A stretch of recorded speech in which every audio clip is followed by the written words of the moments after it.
to interrupt me. There we go. That's handy. Handy to know. Yeah, because we've actually got in our communication where we're talking to you all from, we've got like a special screen where it's basically just live production. So I know YouTube can lag by a few seconds, so luckily we've got that, so we can keep a real live view on things happening. So soon you might not see it on YouTube for a few more seconds afterwards. It's all technical. I don't understand it, but it's cool.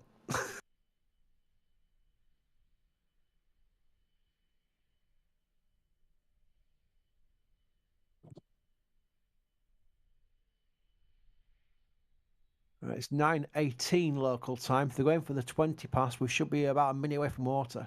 So let's see if they can do that. Remember, there's lots of mini holds. We've seen that during lots of testing where the SpaceX has live streamed it with the countdown clock, and they do lots of mini holds.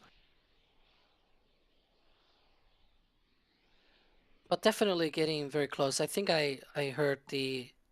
Well, no, the ship is still venting. And we'll see. Yeah. Remember, folks, once this happens, don't go anywhere. We've got Booster 10 to follow this. Yeah, and they're wasting no time with that, you know. So I'll just mention quickly here. Oh, water. The water. I think it's water. Yeah.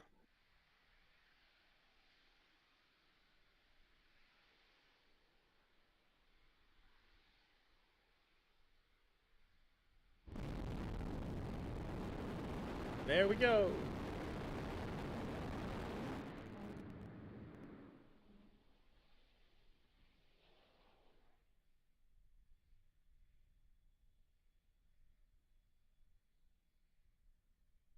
And there we go. A static fire test of Ship 28. Would you like to explain what we saw there? Because I'm going to do a tweet and I need to go back and put the sound back on. So while I am recording something for Twitter, or X you call it, Alex, what did you see observed there that you think, at least? Yeah, it looked like a single engine test of the ship. I only saw one engine. I don't know if more were well tested. It only looked like single engine there. Yeah, I got really close, I guess. By just 1 minute. Well, before... Yeah, I saw one engine. I'm looking back, and we'll probably have replays later, but definitely looked like one engine. Right, I've recorded the clip for Twitter. If it is one engine and it did the same things during the countdown that we saw with Ship 26, then that means this was probably a deorbit burn test, which that's interesting for Ship 28. It could hint to something, Alex. You know, they may not be doing the same trajectory. They may have enough confidence that they want to go to orbit with this. But we'll have to wait and see. And before the static fire, I was going to mention here is SpaceX, you know, going full send. You know, we have OLM venting, and we even had some venting from the chines on Booster 10. So, yeah. Yeah. SpaceX is full send to next vehicle testing here. Yeah, and definitely we'll have all of those replays. You know, we're now pulling all of the footage and everything so that we can have those replays. But again, this is not the end of the day today, because we have Booster 10 testing. We have the OLM venting, the tank farm on the playing so that we can times what we saw today right now. So it could be even more exciting. If you're waiting for the replays and you just can't wait and you don't want to press rewind on the stream, I'm going to spam in chat, because Nightbot does not do anything about it when I do spam, of a Bandicam clip. I just took off the stream. There we go. So if you want to quickly replay it on Twitter or X, what do you want to call it these days, there's a little clip for you of the static fire. But we've got replays coming soon in the stream, and then we'll move straight over to Booster 10, because we're expecting Booster 10 to be static firing with 33 engines reasonably soon later on today. So it's a fun day. It's a fun Friday. go back to we can talk now. In fact, I'll take that pinned message off, can't I? There we go. Unpin the message. There we go. We can talk again now because we're not waiting for a static fire or any time imminently. Next will be 10, we expect. Space Pony gifted 5 red team memberships. Thank you so much for your support. Matty BZ became a Padret member. MooTube says Driffield with you, Chris. Let's go. I spent many a time in Driffield, driving through Pocklington on the back streets on those back roads. They were challenging in winter. Yeah, been to Driffield a few times before myself. Trey Forster became a Red Team member. Melissa became a Padrat member. Thank you for your support, both of you. Liz McQuaid, I hope the test goes well and that ship makes it to Hawaii when it flies. Well, we're just talking about that, what they plan for this third flight. It'd be interesting to see, because we know that one change will be the refilling test where they do a transfer of propellant from the header tanks to the main tanks, and that's something that we've seen NASA documentation on, public documentation, saying there'll be a test of that with Ship 28, so that's something new to add to it. But as far as its final destination, whether they'll go for Hawaii Impact or go Optimal or whatever, it'd be interesting to see what they do. So it'll be fun to find out, hopefully in the not too distant weeks when they get close to launch. MJ Atkinson become a Parrot member, thank you. David Ferguson, how do you think they will keep ship batteries charged in orbit, solar or some burn fuel? What do we think about keeping? What do you think they'll do with ship on orbit with the battery charging, Alex? Maybe for the first few flights they carry enough batteries that can just go ahead and just keep draining them. But for later flights, I can see solar panels or maybe a fuel cell kind of thing. I don't know. We'll have to wait and see what happens. Definitely lots of options because Starship is very, very big. Imagine Beyond has definitely been watching For All Mankind, because the question is, has SpaceX announced anything about Starship for asteroid mining? No, they haven't. They haven't, no, but I know a lot of people are taking a great interest in that now that it's been brought back up in that show, which is a great show, by the way. It's in season 4 now, and I don't want to do any spoilers, but asteroid mining's involved. That's not really a spoiler. It's actually in their trailers, so people will know about that anyway if they've been watching the trailers. It does bring me back to something back in the old days of Artemis, before it was Artemis, where originally they were planning to capture a small asteroid and then have an EVA out of Orion and collect some asteroid samples from the captured asteroid, but that was cancelled, changed to what is now focused on moon landings. But back before, they thought the moon landings were going to be too expensive because the Altair lander cost $10 billion. You're looking at where HLS come in now with Blue Origin and SpaceX contracting them out. It's a lot of money, but compared to the Altair lander back in the Vision of Space Exploration, the Constellation program, that was $10 billion, and it was just like a fancy Apollo lander. It was nothing special. So for a lot less money, they're getting a lot more bang for their buck with both Blue Origin's option and also especially HLS Starship. So that's fun.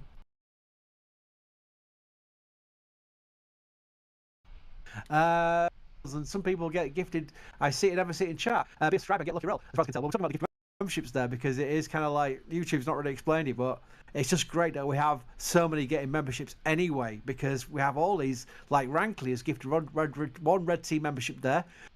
Bill Pope has become a launch director member, which is a very high level of membership. You get everything, all the perks there, even your name and end of NSF Live, because that is a massive level of support. Thank you. Melissa upgraded to a Red Team member. I'm pretty sure I saw you coming as a Padrat member. You've upgraded to a Red Team member. That's great. Brian Green gifted 5 Red Team memberships. That is amazing. Adam J has become a Capcom member. You'll get access to our Discord, our NSF Discord, which is really fun. I spend most of my time in there. I'm not even exaggerating. Pop into Sports Ball, especially if American. You'll get to understand what we mean by football, as in where you kick it with a ball. Anyway, moving quickly on. Thank you very much for your support, Adam. We have in fact, our Discord's great. It's got all the rocket channels, but we've got a lot of off-topic channels as well, so it's kind of cool. The community gets to know each other that way. We've got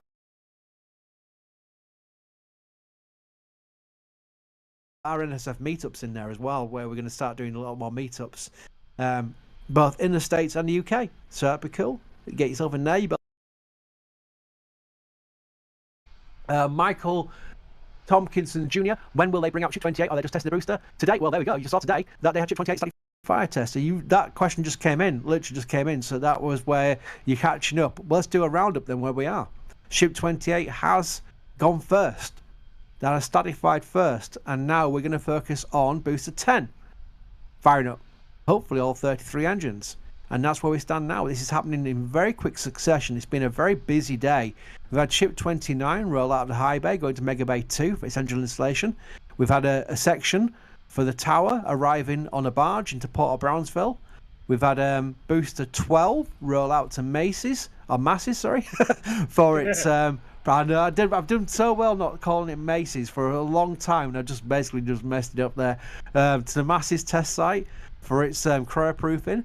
We've got Booster 10 on the orbital launch mount, ready for a static fire test. So it's all happening end of the year, when we thought things had calmed down till the new year, but it's all happening crazily. So it's really kind of cool that we're into this cadence of testing that sets the stage for 2024, an exciting 2024. There will be bumps in the road. There always is with rockets. There's no routine about them yet, as much as we've seen in boost landings. Even 1058 falling over, it still landed fine. It's not like it crashed into the drone ship. It landed fine, but it was the high sea levels, and it basically just toppled over with its old design of legs, because it is an old booster. So there's a lot of things, reason why that fell over, but it still landed. It still completed its mission, and that is where you can start understanding people thinking that these things are routine. There's nothing routine about it. It's still a very hard challenge, and they will have challenges with Starship. We're all excited about 2024, but they could easily have some big challenges that delay things. But that's why they test, and that's why they're uncrewed, and that's why they've not got any payloads just yet. Eventually, they'll start launching Starlinks. I would not be. In fact, shall we go on to that? When do we think we'll start seeing Starlinks being launched on Starship? Which ship do you think? Alex first. I think that's gonna be with V2 starships. I don't think we're gonna see it on this generation of starships. But speaking of this generation, we see there the vent stack, as we call it now. It was the former flare stack, and now it is the vent stack. It is venting heavily. That is usually an indication that they are detanking Ship 28, which makes sense because it looked like it was a good single engine static fire test there. Potentially testing the same thing that they tested with Ship 26, where they did a deorbit burn test. So that is very exciting, because now we also have Booster 10 going on as well. So one test on the bag, right? And now we're going to have another one coming right up. But yeah, I think that's going to be with version 2 of a Starship. And these flights are sort of pathfinders of those when they actually go with real payloads. Very good. Yeah, many a question about that. So if you ask a question about the payloads and Starlinks, that is basically covering all those questions there that were in chat that I saw in the panel. So I thought it was a good point to bring that up. A lot of people asking for a poll about how many engines we expect to fire up on Booster 10. The fun thing about that is we won't really know for sure until SpaceX does an X post or a tweet later on. Hopefully it'll say, static fire Booster 10, X amount of engines. And then they'll tell us how many engines fired up, because it's hard to count the engines from the camera angles we've got. It really be like internal information that they need to pass on. But I will put a poll, because I think 33 is where they'll go for it, but I'll put other options up in a poll later on, because I think Jack is going to replace me shortly and to allow me to concentrate on other things, such as putting polls up. That's a lot of venting. Is that where are we now with this, Ryan? It looks like the orbital launch mount is now starting to vent. Yeah, so they're continuing to chill down all the lines between the tank farm and the OLM, as well as the OLM itself. We're not at waterfall vent status yet, but we're getting closer. So I wouldn't be surprised if we're 20 minutes or so, away from a waterfall vent, or even closer. I could even, considering it looks like they kept the tank farm chilled while they tested 29. We could have prop load in 45 minutes. You know, I wouldn't be surprised at that. What about you? What do you think, Alex? Well, I think maybe a test before 11 a.m. might be possible. I think all of the the timelines could probably agree with that as we currently stand. And I mean that because we obviously, the whole event usually takes a bit under an hour. It kind of depends. And also we have a new tank farm expansion, etc., etc. Like, we have new things going on. So definitely could take either longer or less time. I remember from the last week's test, it was longer, but then again, they seem to have also troubles with that. We're also seeing there the load of the CO2 on the booster there with the chines venting and things like that. So definitely a lot of action, and it could be within an hour and a half. That test, maybe 2 hours tops, is what I think, unless they abort like last week, which I really don't think they'll do this time, because this time around they're gonna do it. I'm calling it. I did it yesterday with a doubleheader. I said it's gonna happen, and it happened. So Booster 10 is a static firing today, and it's gonna happen. Right, I'm going to read out this question that confused me earlier, because I said Ship 26 because I saw the question come up in chat and my brain went, oh, Ship 26. Abacus Man asks, what is happening with Ship 26? Could the addition of stringers indicated Ship 26? И всем привет, с вами снова я, Spaex, и вы попали на мою прямую трансляцию. И сегодня у нас уже был прожиг Ship 28, я не успел включить стрим. Но сегодня нас ждет еще прожиг Booster 10, да.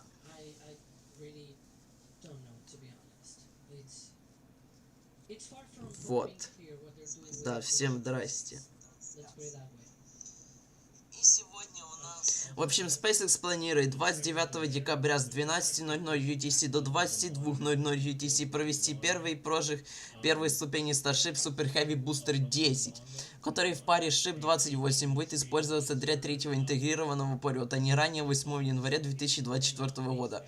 На Booster 10, как и на всех первых ступенях после Booster 7, установлено 33 двигателя Raptor 2, общей тягой 75 900 кН, что делает его самой мощной первой ступенью, а Starship самой мощной ракетой в истории человечества.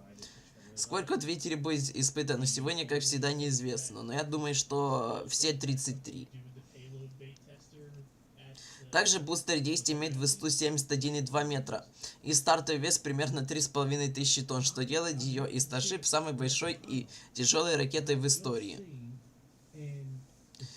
Также Spacex в это же время провели второй прожиг Starship Ship 28. На прототипе Ship 28 установлено 3 атмосферных двигателя Raptor 2 тягой 230 тонн и 3 вакуумных двигателя Raptor 2 тягой 258 тонн. Предварительно в 15-19 по UTC был испытан один двигатель, и это был тест схода с орбиты. Ship 28 представляет из себя стандартный прототип корабля Starship Spaex и грузовым отсеком для полезной нагрузки, и имеет высоту 50 метров и диаметр 9 метров. Booster 10 также имеет диаметр 9 метров. Стартовый вес второй ступени Starship составляет примерно, получается, там 1200 тонн топлива и 120 тонн пустого веса. Вот. Ship 28 уже проводили прожиг 20 декабря, тогда были испытаны все 6 двигателей Raptor.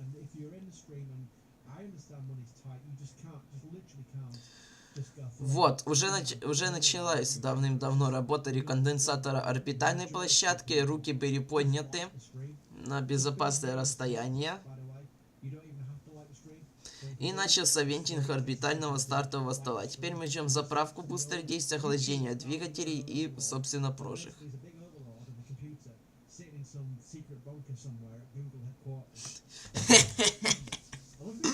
Скоро, блин, что-то как скажете такое. На прожиг Booster 9 был 25 августа, а полетел он спустя лишь почти 3 месяца. Так что все зависит от FAA. А им-то по факту остается. Кстати, у них спин-прайма даже не было на Booster 10, они сразу прожиг. Кстати, возможно, сегодня будет спин-прайм, а не прожиг, потому что оператив нотиц, уведомление о избыточном давлении то выдано, но возможно оно выдано на Ship 28, а Booster 9 будет спин-прайм. Или вообще просто криотест, но вряд ли. Мне кажется, будет прожиг, потому что раньше уже выдавали предупреждение об избыточном давлении. Начинались тесты бустер 10, но до прожига не доходило. Так что по факту им, да, им остается лишь прожиг бустер 10 провести, потом собрать это все, сделать VDR, разобрать, поставить FTS и полететь.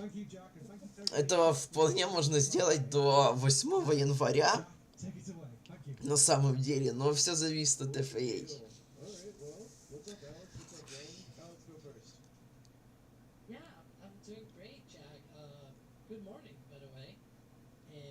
Так что да.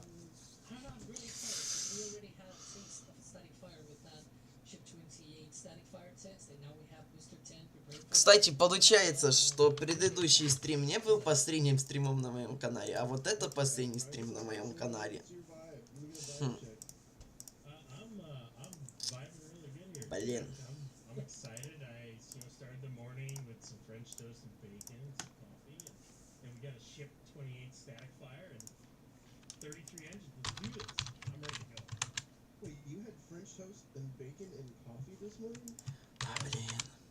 You didn't just like look at your phone at 6 a.m.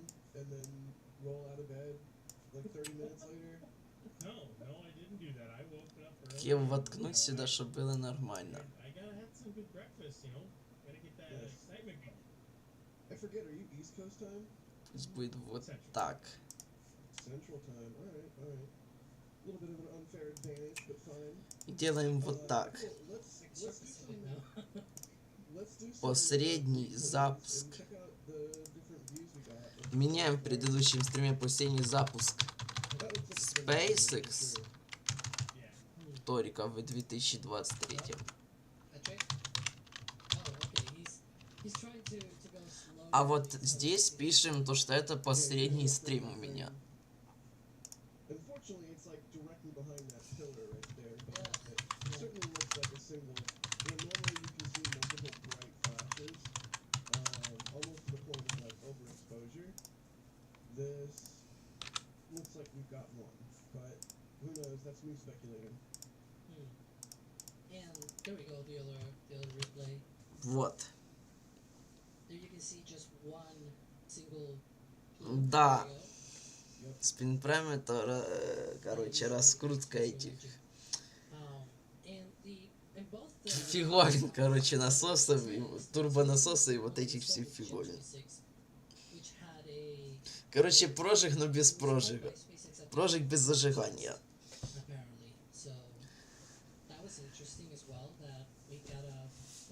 Вот, да. Так, что нам нужно? I'm not reading too much into it. Go ahead. Yeah, because you're probably gonna say things like, well, it could be used. Окно у нас сегодня до 22:00 по UTC. Вот, да.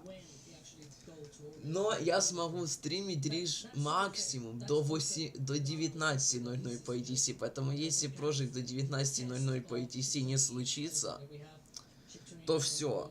Потому что в 19:00 по ETC я уезжаю далеко и надолго. Ну а сделать стрим из электропоезда рижского типа 9 модернизированно, не думаю, что это хорошая идея.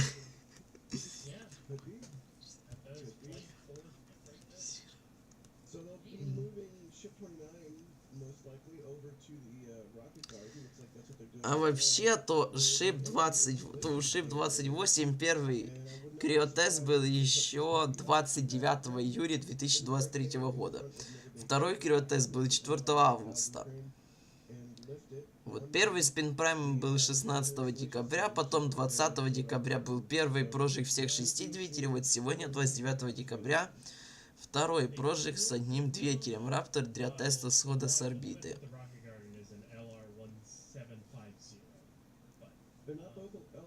Бустер 10 первый криотест был 19 июля 2023 года, потом второй криотест 14 сентября, третий 16 сентября и 4 17 сентября. Вот сегодня должен быть прожиг, его первый. Вот, да. So they could be rolling this down Remedios and going through the backside and going into the new bay.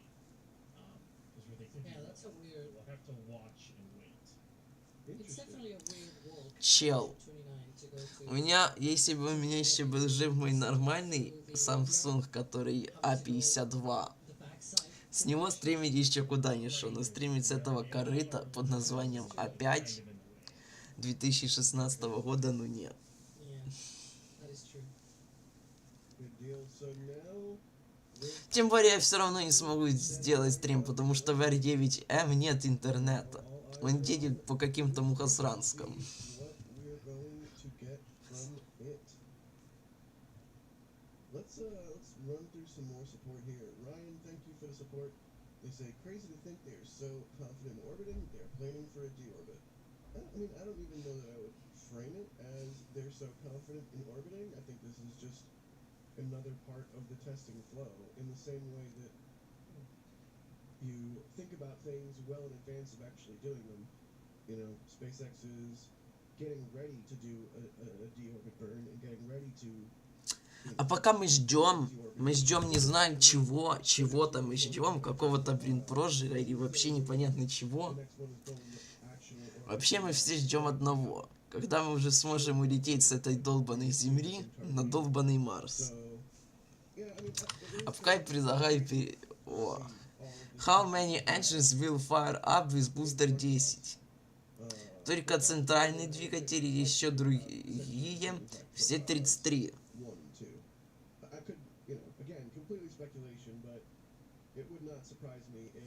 Был бы там еще это 4G.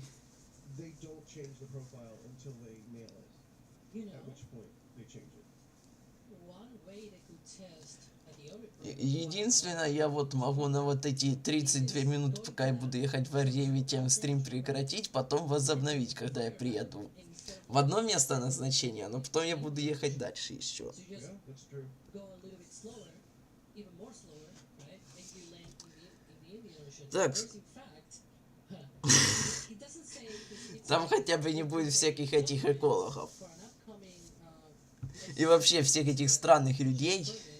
to put Starlink Хотя кто бы говорил про странных людей. in ships. And this document Илон Маск сам по себе очень странный человек. so that communication Может, он вообще не человек, потому что, ну как человек может вот такой вот создать? in the Indian Ocean. Так, делаем ставки. Сколько двигателей? Только 3 центральных, немного больше, чем 3 или все 33? Flight 3, flight 4, but it doesn't say Я, как всегда, ставлю на самый минимум. so it could actually be either both or none, right? It could be Ага, 5 maybe. ну я понял. But Как всегда, 78% за то, что все 33. test the orbit burn by just, you know, firing back, but in that suborbital trajectory. And so that way you risk the possibility that, you know, that it goes into orbit and now it doesn't do the orbit burn, so it's just stuck in orbit and you have a 100-ton plus vehicle in orbit that is tumbling. Ща.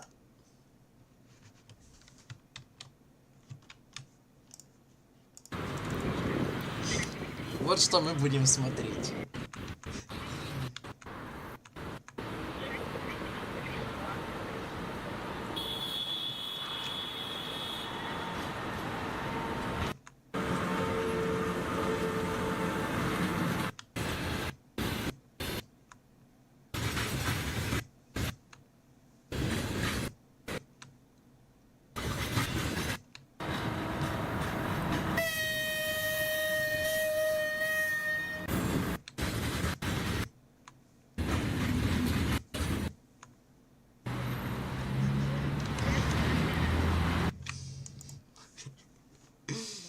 Ладно.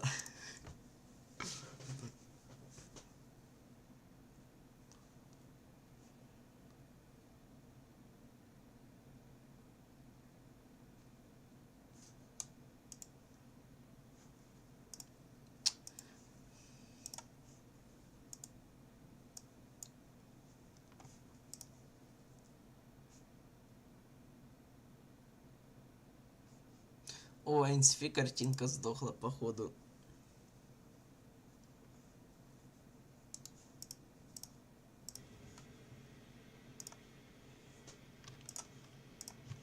Ладно, будем смотреть прожиг S28 с разных камер там.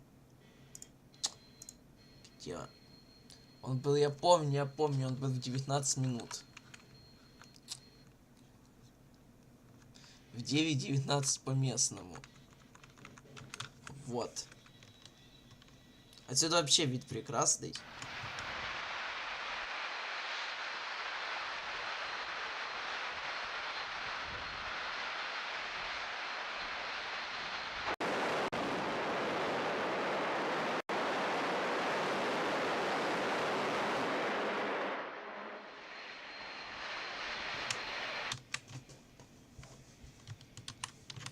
Так, раз.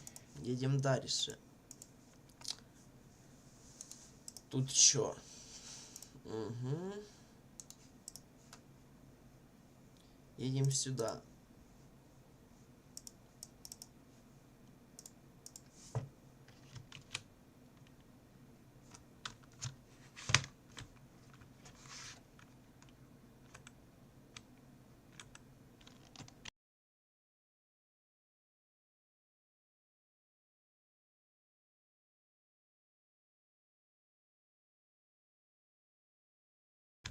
А, тут же звука все равно нет на этой камере.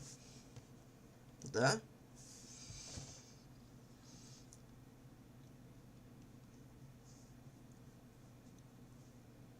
Да, тут звука нет.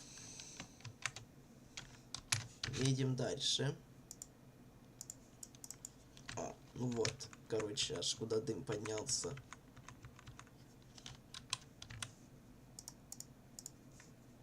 То есть паре поднялась.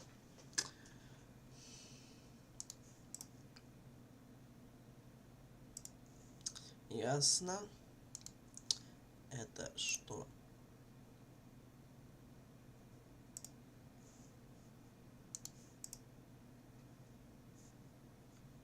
Вот теперь смотрим отсюда.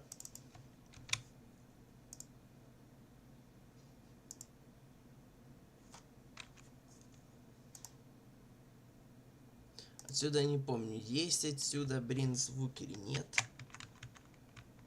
По-моему, отсюда должен быть.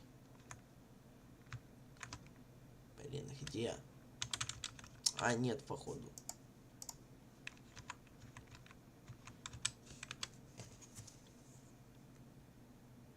Отсюда не помню, есть.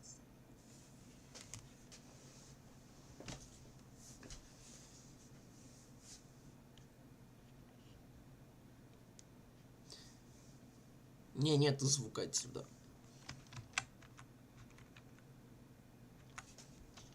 Едем дальше.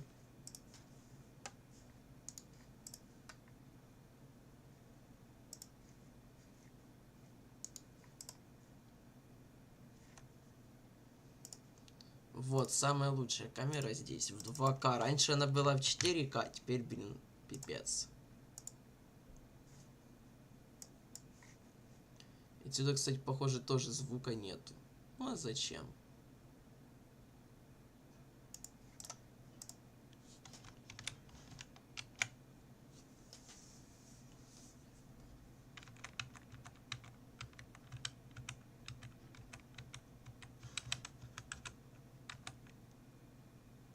Вот, кстати, отсюда видно. Можно посмотреть вот так, чтобы узнать, сколько двигателей включилось.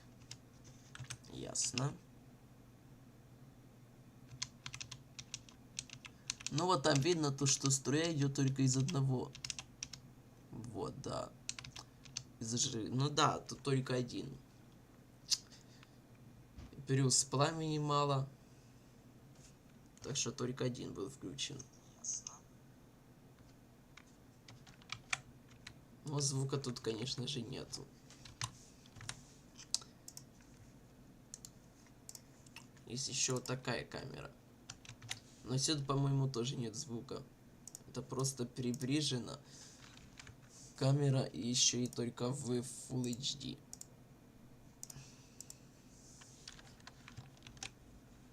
Да вообще, блин.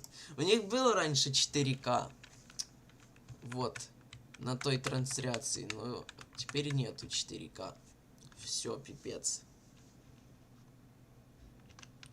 Так, смотрим. Ну да, тут видно то, что строя идет только одна. Поэтому это у нас один двигатель всего лишь прожигли. Ну да, это маневр схода с орбиты. А кстати, а какой прожигли? Атмосферный или вакуумный? Ну, для схода, понятно, и вакуумный используют. Но какой-то уж слишком долгий был прожиг, как по мне, для вакуумного двигателя. Да и больше похож на атмосферный. Или вакуумный, нет, тут непонятно. Но прожиг был длинный, то есть. Ну, тут секунд 5 аж было, 6. Вакуумный бы сдох уже. Вакуумный только на секунду можно включить.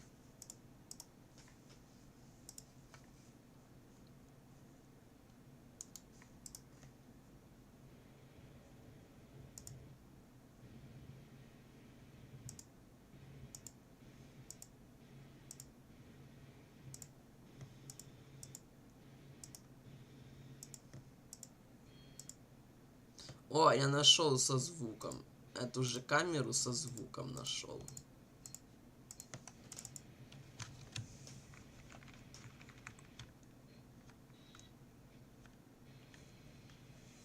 Где, блин, этот прожиг чертов?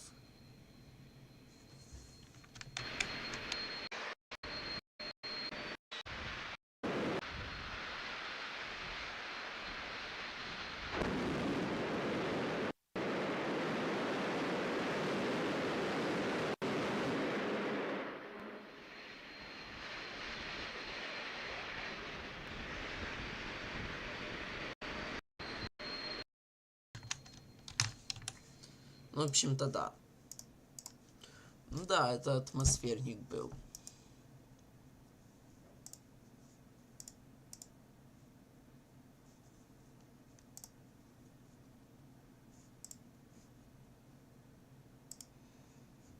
Я понял. Так.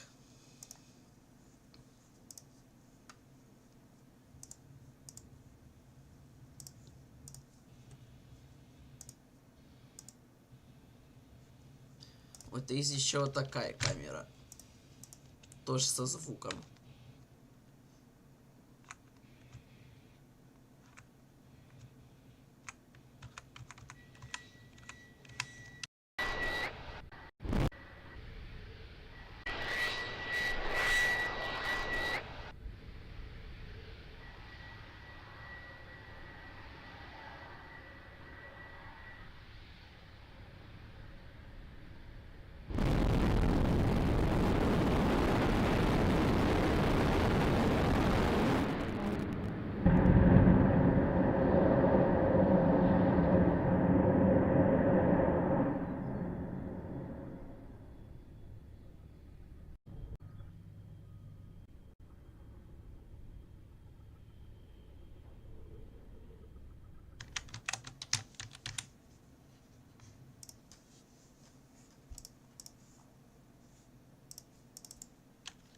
Все, теперь возвращаемся вот сюда.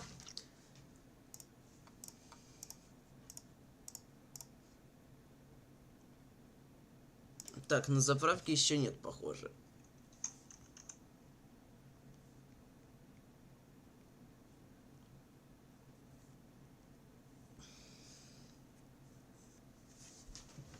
А чё?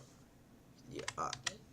Where they had this pre-run test, and the first pre-run test attempt had a shutdown 1 minute into the burn because they had one of the sensors basically cut something off, and at the end of the day they figured out that it was just basically an issue with the limits that they had set for. And it will not happen on a launch day, because on launch the requirements for those engines to run is different, and so that is also something that we should, you know, be mindful today, that if for whatever reason they don't reach 3 engines on today's test, that doesn't mean that Flight 3 is doomed or anything like it. It was just that for this test in particular, you know, they have different conditions, they have different requirements, because again, you don't want your launch pad to be blown up by a rowdy Raptor, for example. If one Raptor goes off, for whatever reason, like it explodes or tries to get to that point, you want to shut it down before it reaches that point, right? On a launch day, though, you have the rocket going off, so you probably are more willing to risk it. And we saw it with the first flight, where they totally risked it. Did you really say rowdy Raptor? Yeah, Raptor. Solid And alliteration. just to add here, while we're sitting and waiting for the waterfall vent to really get going, it looks like ship 29 is turning towards the new bay. So we could have the new bay might be christened today with a new vehicle. Nice. Yeah, I see it on Excellent. SBL, because it's still running there as well. It's just, there's always something new happening in Starbase. There's always some change of procedure, or it never ceases to amaze me. There's constantly something going on, whether it's as, I don't want to say minor, I don't want to minimize it, but like whether it's a new sign or whether it's an entirely new building coming into use, or getting demolished to make way for another new building. Like it's really exceptional. Though just the pace of things in Starbase, they never let up. Like someone just said on chat, what is actually not happening? Because I think we probably end Exactly. by saying what is not happening. They're not doing a cryo test at Massey's. I don't want to say that. I want to say it out loud because now they'll do a cryo test at Massey's Yeah. or something. You say They now that, have a but now vehicle there. Yeah, they have a vehicle Exactly. there to do one. Yeah, that's what they could. Yeah, Booster 12 rolled out, what was it, last night, this morning? Whatever you want to designate that time of day. And So Booster 12 is at Massey's now. left. All around, right, like, yeah, Kevin's 1:30 in saying the they're morning. not launching. All right, Yeah, they're true. not launching. Okay, Yeah. touche, Kevin. Kevin's on point today. He's like on fire in the back channel. Yeah. Let's see here. Roland Hines, thank you for the support. They say, is there going to be a version 2 booster where it will have 44 Raptor engines? I'm not sure where you're getting 44 from, but I think in the same way that SpaceX will continue to iterate ship for the foreseeable future, they will also continue to iterate booster. I'm not going to speculate on naming, because as we all know, 44. SpaceX and naming are interesting bedfellows. Let's put it that way. But no, Maybe I don't 42 expect. engines. How would I don't they expect- fit that many? Yeah, I don't expect. It would have to be like a flared base or something. I think the only thing that we've ever heard in terms of number of engines changing is actually numbers of engines being reduced. Alex, is that fair to say? Well, it will make sense, right? Because it will simplify the engine section a little bit more if they had a little bit less clutter there. And with Raptor getting more thrusty, more powerful, I guess, it definitely makes sense to perhaps maybe reduce the engine count. Not by much. You will still need the 20 engines on the outer ring, right? Because you have all of the potential connections with the OLM, things like that. But maybe instead of 13 certain engines, you could back, for example, to 9, maybe, just like Booster 4, but this time with proper Raptors, proper plumbing, Right. and proper everything. And more powerful Raptors. Again, we're looking at a Raptor 3 maybe in the future. So with more powerful Raptors, you could probably produce the same thrust with just less engines, and that way being, I don't know, more easy to produce, because the engine section is very complex right now. If you can eliminate some plumbing here and there, that may help. Yeah, I truly think that the engine section of a Super Heavy Booster is truly a marvel of engineering and of just manufacturing. It's from what little we know about it and what little we've seen of it up close, from like photos from Mary or what have you. It's just a spider web of steel and plumbing, and I don't want to think about, because I'm not even remotely smart enough to adequately consider the engineering and mathematics and all of the consideration that had to go into building something like that, and anything that you can do to simplify it rather than increasing complexity is a good thing. I mean, that goes way back to the old Elonism of the best part is no part. Like, it's better to have fewer engines up to a point. Obviously, you want to have engine out capability, you want to have redundancy, all of that, but 29 engines on a booster would simplify things compared to 33, and that is arguably good. However, this is just me being me here.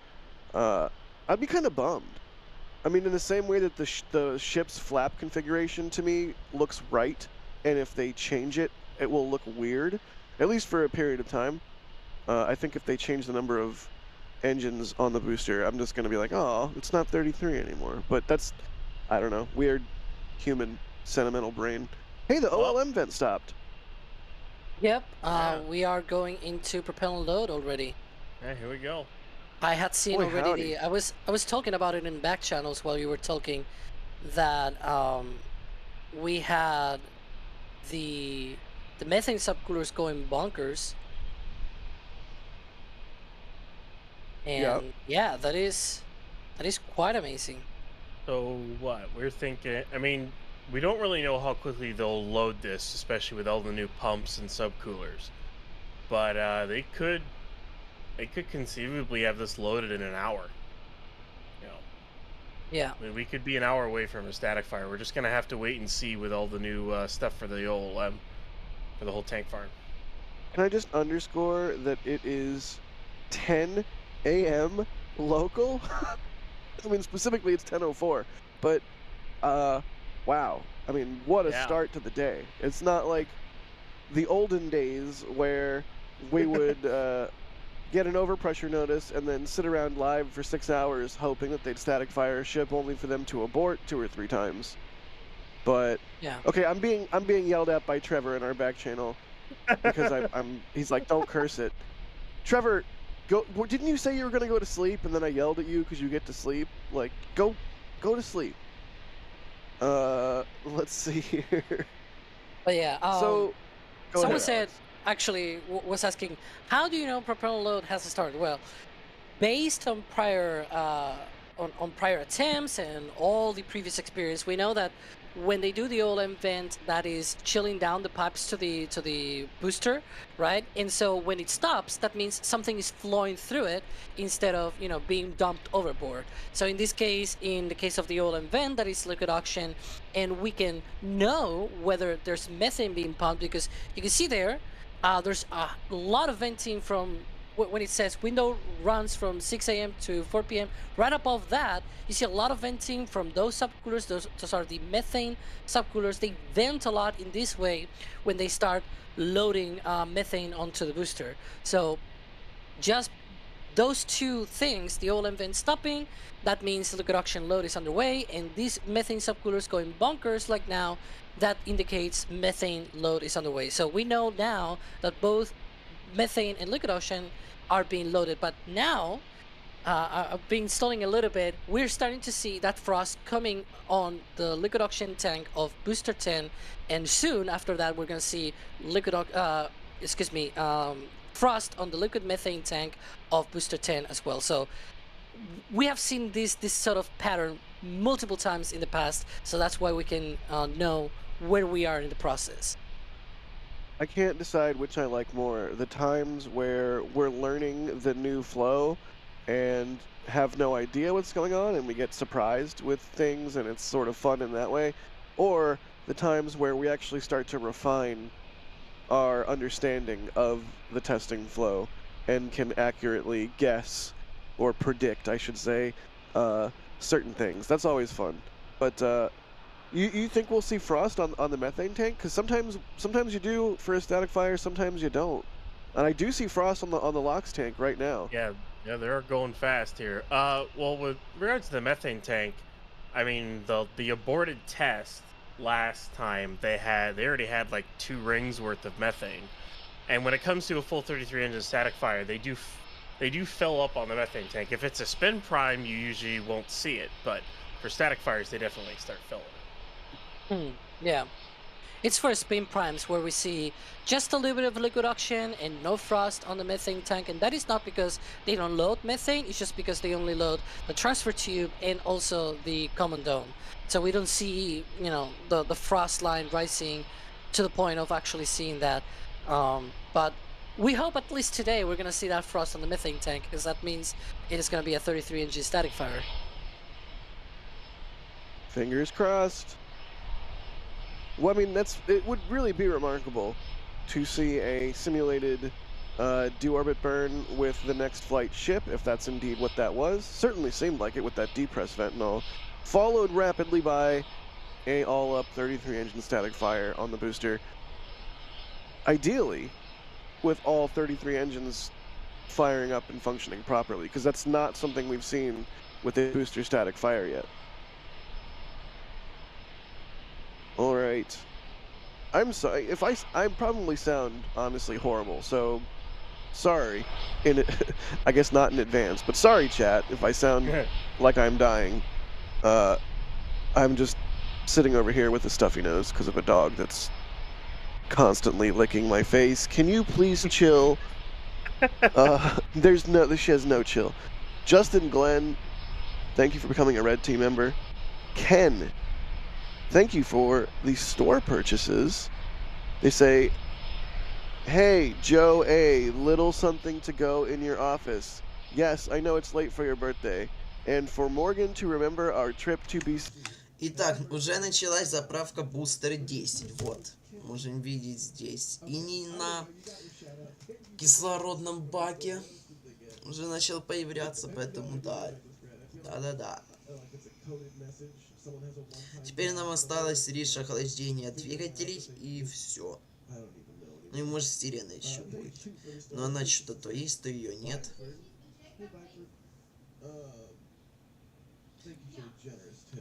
Поэтому ждем прожиг, да. Да. Но ждать мы будем долго. Еще минимум минут, не знаю сколько, потому что кислородный бак нужно заправлять полностью, если будет прожиг всех 33 рапторов. Так что да. Поэтому ждем.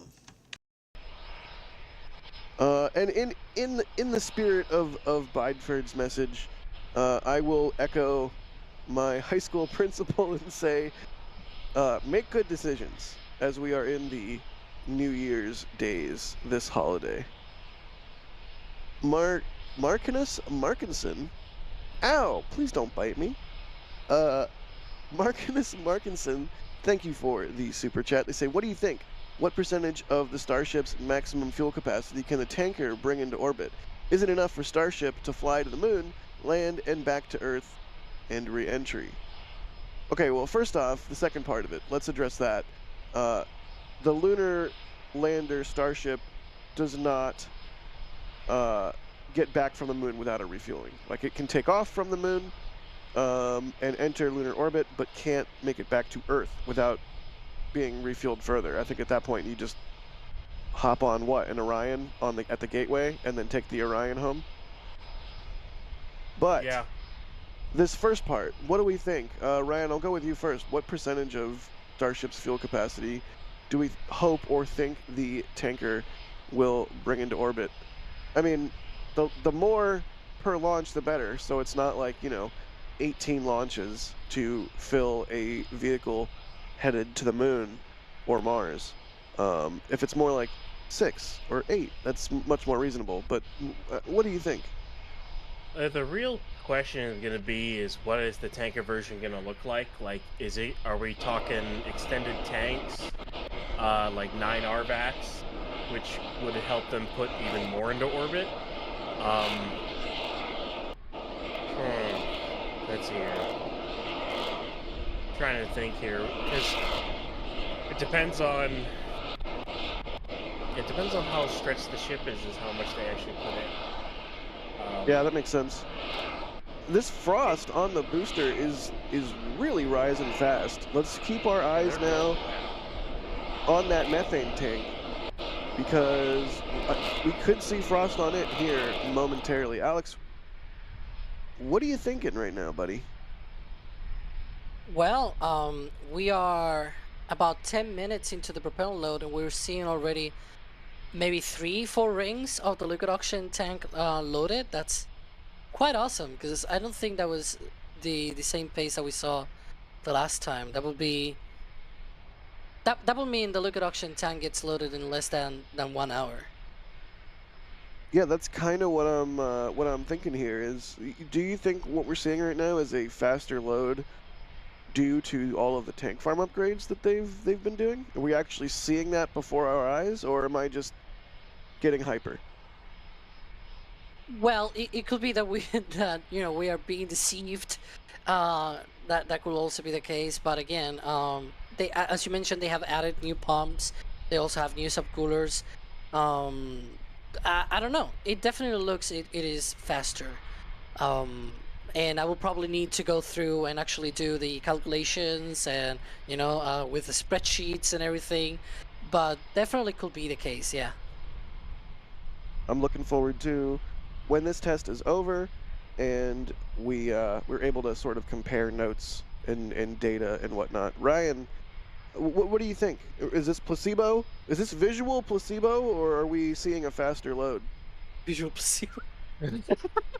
Visual placebo. That's a fun way to put it. But it's a really nice concept. It goes straight to the point. Yeah, it is straight to the point. They could be loading a little bit faster. It definitely appears that way. You'd have to kind of go back and see if it is rising faster compared to past tests. But as of right now, we're just gonna have to wait and see if they may not do a faster load until they will do a wet dress rehearsal on this stack. They may wait till then to use the full capability of the new tank farm. But yeah, we'll just have to wait and see on that. As of right now, I think they're just kind of using. It might be a little bit faster, but not insanely faster. All right. Well, we'll just have to do a side-by-side or something once this test is over and sort of take a look at the data rather than I don't know, speculating wildly as I and we are so fond I'm of taking doing. notes, so if that's of any use. What's the most recent thing you wrote in your notes? Right now, when the OLM vent stopped, which was 10:03 a.m. Central, so about 12 minutes ago. What's the thing above That's- that? About that, what? What's the thing above that in your notes? What's the previous entry? Oh no, this is just for booster 10. So right now, I'm only That's on it. that. By the way, speaking of top, we're seeing frost on the methane tank, so that I will say that is another indication that we're going for 33 today. Yeah, I would say that's a good indication here. What is odd though is, if you remember, Alex, from the test last week, they had already had a whole ring of methane, or 2 rings of methane by this point, by this LOX load point. So they kind of changed it up again, which is kind of odd. Yeah, it's probably as a reaction, I guess, or sort of as a result of what happened. Maybe that they changed things here and there, changed the timings. That would not be out of the question, because if they had issues, or even the other way around, maybe they had issues back then, but now they don't have issues, and so that's why they're going differently this time, because now they're actually going properly with a countdown instead of being a bit wonky. Yeah, that makes sense. Patrick, with the store purchase, they say watching from Isla Blanca Park. Excellent. They got a Static Fire 33 engine shirt. Hopefully that's a good sign that we see 33 engines on the booster. I mean, we're all sitting here excited watching this happen, but we also have to realize how crazy SpaceX is right now. It's still only been a month and a half or less than that from Flight 2, and here they've already performed a spin prime and 2 static fires on Ship 28, and they could have a third a full 33 engines done on Booster 10 here. Like, it's kind of insane the pace that they're going at. Yeah, to fire a ship and a booster in the same day, while also moving a booster and a ship in the same day, Yeah. is really a flex. Like, to me, that's almost the craziest part, is the fact that they're moving booster 12 and ship 29. Like, production does not stop for testing unless it absolutely has to. So it's really cool. To recap for everyone, at like 1:30 in the morning or so local, they started to move booster 12 over to Massey's for cryoproof and structural load testing with the thrust puck simulator. And then they went right into testing pretty quickly with closing the road. They static fired looks like single engine on ship 28. They are prop loading booster 10 for probably a 33 engine static fire. Oh, and they have moved 29 out of the high bay and back around to stage to go into the new bay for engine install. Oh, I forgot to add too. A barge arrived with 2 new tanks plus a tower section for the second tower at Boca. So tons of exciting things happening at Starbase today. Talking while muted. Yeah, an insane amount of things. It's just truly great to see. This is not what you see, at least outwardly visibly, from other space companies in the same way, that we just get to sit with a front row seat in Starbase and watch all of this stuff unfold day by day. It's so fun. As someone mentioned in chat, this is all after a double header with Falcon Heavy and Falcon 9. Yeah. This is maximum flex. Yes, that is an like, extremely good point. That is an extremely good point.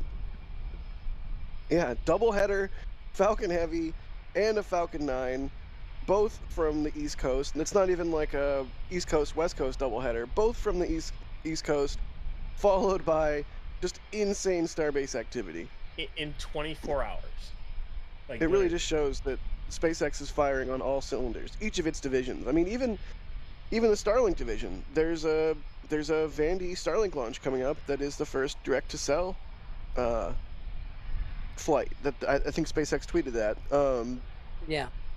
And that's remarkable to me as well, just because often when you hear about, a new piece of technology or a new hardware coming out, that stuff gets delayed, especially in the satellite or rocket world.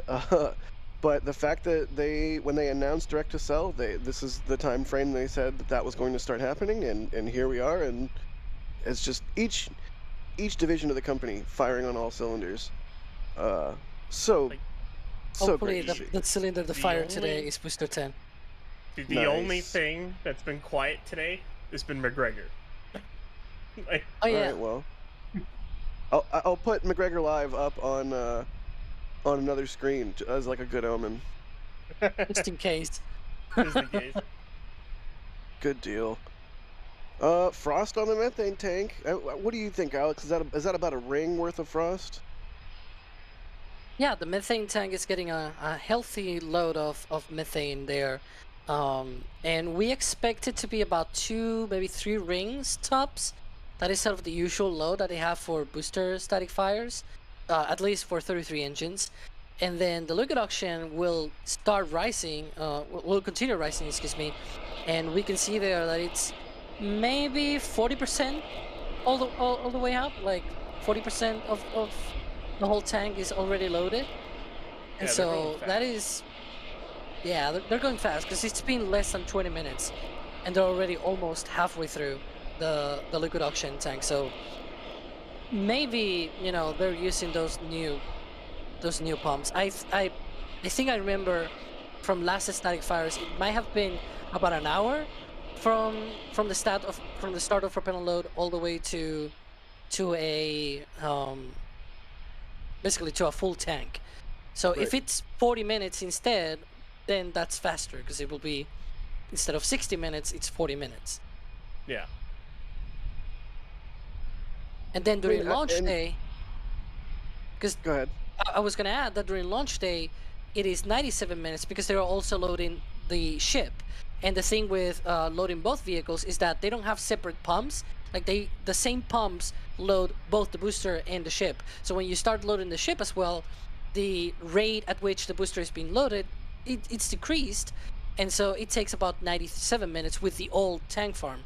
Maybe with this new one, if it is, what, maybe 20% faster or something like that, or a third faster, maybe that means instead of being 90 minutes, it is 1 hour for the whole rocket. So that will be very, very interesting and helpful as well, so that we don't have to wait a lot for a launch. That would be really cool. Speaking of really cool, Frost continuing to rise on Booster 10. Almost to the top of the chimes here. Let's see here. Nominal Joe, thank you for the support. They say, where does their fuel come from and how can they ramp it up to be able to support the hypothetical launch cadence Elon talks about? This is a fantastic question that I have wondered aloud about many times. Right now, all of the fuel and oxidizer are trucked in, as well as nitrogen and helium, and water for that matter. And that, at some point, is a, you know, I mean, when it comes down to it, a limiting factor. It takes hundreds of tanker trucks, hundreds of 18-wheeler tanker trucks to fill up one Starship. So when you get to the point of having a second tower out there and, you know, ostensibly a second orbital tank farm, or at least a much larger one than we even see now, how do you keep that fueled up? I mean, a pipeline of some kind? I mean, that it makes sense why SpaceX was looking into producing these commodities on site, or at least some of them, but that is no more. So one thing I have, like, you know, sort of pie in the sky dreamt about. Can you not bark right now, please? Thank you. It's like I'm the most LA person ever, like talking to a dog that can't understand me, like, no barking, please.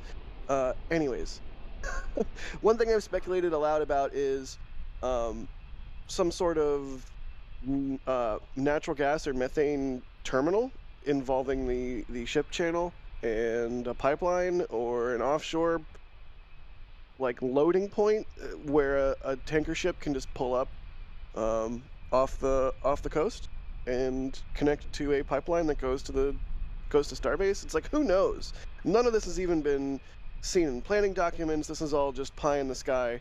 Yeah.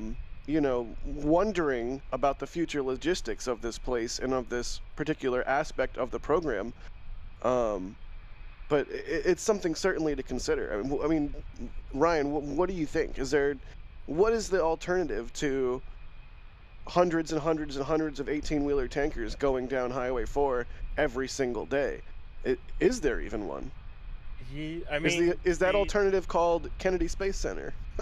Well, the other thing with Kennedy they could do, same thing as they could probably do with Boca, is they would probably have to have like a pipeline offshore to where large like LNG tanker ships hook up to and load up to like large vertical tanks. Like, the one thing I've always thought about that Starship would need is, if anyone has seen pictures of the really big like Итак, как вы видите, у нас уже заправлена половина, даже чуть больше половины кислородного бака, который находится внизу Бустер 10, и примерно 2 кольца, то есть около 4 метров метанового бака, который находится сверху.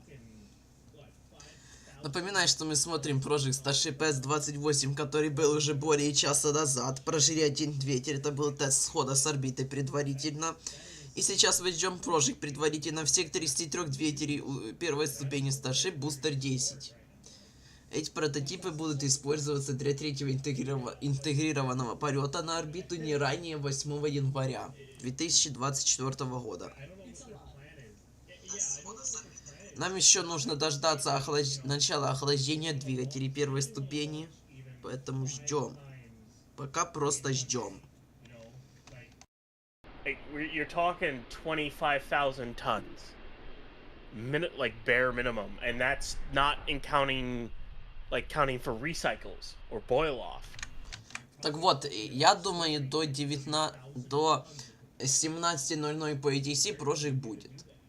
В принципе, они вполне могут успеть за полчаса его заправить. Очень быстро происходит заправка. Еще никогда вроде такой быстрой заправки не было. Groundbreaking world's largest, most powerful rocket of all time, or a lunar lander, but the logistics of how do we get enough propellant on site, where do we store it, it's just interesting to think about. Alex, do you have any thoughts as we continue to watch this this frost on Booster 10 rise? Well, I think as Ryan was mentioning, that we'll probably have to see a lot of expansion to get their own to have their own sort of pipeline and things like that. That's gonna take a while until they get to that point. But again, yeah, that's the other they have thing is big plans. pipelines take a long time to get authorized. If that is It's in not fact like you have even some plausible route. Yeah, it's not like you have some pipeline seeds and you water them and suddenly they grow. Right, No, right. you Yeah. gotta do work. You gotta It's do a lot of well, work. and it's not like something internal to SpaceX that they're doing on their own property. It would involve, you know, state land. It would involve regulatory agencies. It would involve bureaucracy. Certainly environmental pushback. So pipelines take a long time. It's like they don't move at the pace of the Starship program. So is that even viable? Cool. Let's do some more questions. It's a really good question from Nominal Joe. Good question, buddy. Andrew, thank you for the support. 10 curly L's there. They say greetings from the UK. My Wi-Fi is struggling here, so much so that a drone that flew by had a contrail of pixels on it. Here's some cash. Happy New Year. I'm sorry your Wi-Fi is not great. Maybe, hopefully, soon you can get a better connection with Starlink, although I guess that's not necessarily Wi-Fi. I'm blaming your ISP, just arbitrarily. Dean Brilhart, thank you for the support. They say, could you update us on the FAA investigation? Unfortunately, Dean, we're not the FAA. So until we hear anything, really, no. There has not been any updates, unfortunately. Sorry, buddy. Charles Denny? Good old Chuck Denny, becoming a Pad Rat member. Thank you, sir. Billy the Blade Malcolm. What a cool name. Thank you for the support. They say, due to possible splashing, why do they use liquid rather than compressed gases? What? What is splashing? I don't know. No idea. Well, I mean, compressed gases. Let's just say you wouldn't even light. Raptor wouldn't even light with that, and you'd run out of fuel pretty quickly. Yeah. Even if you did. Yeah. You need. I mean, compressed gases is still a liquid, because Well, yeah. when you compress the gas, you're basically So making it's it a liquid. Yeah. You can even hear the liquid moving inside of the bottle. Because I have, for example, bottles of butane and things like that for heating and things like that. And it's compressed gas. It's a liquid basically, because they turn into a liquid, so it's able to do that. The problem is the moment you release that pressure, like you do when you open the pre-valve on the Raptor and flow it through the Raptor, it turns into a gas, because it turns into, it just basically goes into a lower pressure, and so it turns into a gas. And it's like the Raptor needs a liquid inlet, and then the liquid turns into a gas inside of the Raptor. Like that's the whole thing. That's why they have it that way. And also there's a lot of other implications, like cooling the engine. It's better if you just have a cryogenic liquid and that is cold, and you just basically flow it through the engine and have it basically taking away all of the heat. That is very neat, and I don't know, like there's a lot of implications there. It's not that straightforward. Yeah, and we did see potentially sloshing causing issues on Flight 2, so it's certainly something that'll have to be thought about. But you just don't use compressed gases for a rocket. That's just not. You need the density of it. That's the whole point of supercooling the fuels in Falcon 9 and in Starship. Yeah. It's a whole thing. It's a whole thing. MJ Atkinson, thank you for the support. They say it comes from the Methalox cows. I guess technically cows are Methalox if you think about it. Nominal Yeah. Joe, thanks for becoming a PadRat member. Gareth Cole, also becoming a PadRat member. And Anthony Frank Gomez of the Rocket Ranch, thank you so Oh. much, buddy, for the support. They say, looks like I owe Jack $20. We did have a bet about today. They say, thanks for all your work, y'all. It's been a busy day, but starting to feel like it may be the new norm. Watching live from the Rocket Ranch Outpost. Love you all. You're the best, buddy. Thank you so much for all the help and for being an awesome human and for doing everything you do for Rocket Ranch. You do not have to pay me the $20. It was more like making a point, you know, like, I bet $20. I keep your money. Make a nice dinner for the folks at the ranch. Cool. Let's do some more questions as we continue to watch the frost rise. But let's really quickly, those that may have just joined, do a bit of a recap. This morning, very early, Booster 12 was moved to Massey's for cryo testing. Right now, Ship 29 is sort of being moved into the new Mega Bay for question mark. And of course, this morning we've already had a single engine static fire, or what appeared to be one anyway, no official confirmation on that yet, with Ship 28. Sort of a mirror image of what we saw with the Ship 26 simulated deorbit burn test. Alex, is that fair to say? Yeah, it kind of looked like it. I mean, there's three potential implications, as I mentioned earlier in the stream, that it could be that Ship 28 is actually going to orbit and then do a deorbit burn. It could be that they're doing a test on Ship 28, but it's actually going to be a future ship that is going to be going into orbit and just using Ship 28 to gather more data about it with an updated version of a Starship, because it's a bit different from Ship 26. It includes a bit more upgrades. And then the third option is that Ship 28 will indeed do a deorbit burn sort of thing, but it's actually going to be on a suborbital trajectory, and it'll just land a bit shorter. Instead of landing on the Pacific Ocean, it may land on the Indian Ocean. So there's three possibilities there that could be plausible, and I'm thinking that it could be either of those three. I wouldn't strictly say that it is exactly one of them, as with the data that we have right now, at least. Definitely waiting for SpaceX to say anything. Yeah, for sure. Let's see. Dirk, shoot. Thank you for the question. They say, is it just me, or does it suddenly feel like IFT3 is close? That's kind of the funny thing. IFT3 has never felt far away to me. For whatever reason, Flight 2, maybe just because it went well, it just felt like, okay, maybe it was all the hardware sitting around, ready to go. All that also sort of contributed to that feeling, but yes, it really does. I don't think it's just you, Dirk. It does feel that way. Ryan, you think it? Would you agree? Well, yeah, testing-wise, it definitely feels really close. The other half of it, which is regulatory, or just in general, the mishap investigation, we haven't heard anything from SpaceX or the FAA on it, so we don't really know its process, because SpaceX has to do their own investigation. They have to come up with all the things that went wrong, or find all the things that went wrong, come up with the corrective actions. They have to give it to SpaceX, the FAA, I mean. And then the FAA basically has to look at it and go, okay, yeah, we approve of these, this is what you've done, and then kind of sign off on a safety review, and then they can do a new license. So we're kind of waiting at this point on SpaceX and the FAA to finish that up, and it'll feel a lot closer once we hear something new, but testing-wise, yeah, it feels pretty close. Heck yes. You love to hear it. Speaking of being very close, you can see there the liquid oxygen tank is almost fully loaded there. It's maybe like 75% of the way.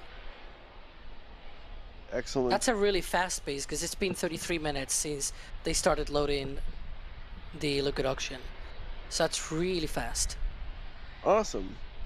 All right. Well, at this point, I think, Ryan, we will bid you adieu. Thank you for joining us on the broadcast this morning. Yeah, thanks, Jack. It's nice to hang out with you and Alex and Chris B earlier, and you can all welcome Trevor to replace me. Indeed. Thanks again. And as you said, we have Trevor Sesnick joining us. Trevor, how you doing? I'm doing great. I'm happy that I can now say all of my comments to you on stream since I've been having fun in the back channel. Oh God. Oh God. What have we done?